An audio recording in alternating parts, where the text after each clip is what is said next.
वंश परंपरा दासनियांकी तुका मोकळिता लाज कोणा. तुकोबराय म्हणतात, हे पांडुरंगा देवा, वंश परंपरेने अंकित असा तुझा दास आहे. ज्या ज्यावेळी देवाचा अवतार घेतला त्यावेळी मी आलेलो आहे. आज मुंबई पुण्यामध्ये मोठे टवाळ सुरू आहे दादा, आणि त्याच्यावरती बरीचशी पुस्तकं आलेली आहेत.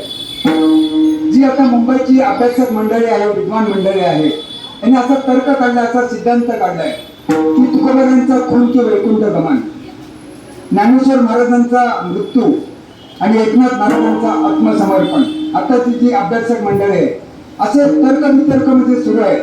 तुकोबरायांचा खून कसा काही शक्य आहे? कारण तुकोबर हे पंचावतारी संत.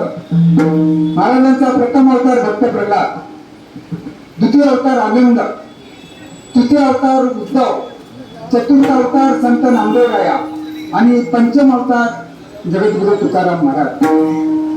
आता प्रथम अवतार बघा, भक्त प्रल्हाद अवतारामध्ये राजा हिरण्यकशिपूने त्याला तेलाच्या उकळत्या कढईमध्ये टाकलं, कडेलोट केला, परंतु भक्त प्रल्हादाचं बालही वाकड घातलेलं नाही. द्वितीय अवतार आनंद, आनंद अवतारामध्ये राजा रावणाने फरमान काढलं की आनंदाचे राई राई एवढे तुकडे करा, परंतु आनंदांचं हे बाले अंगद अवतारामध्ये.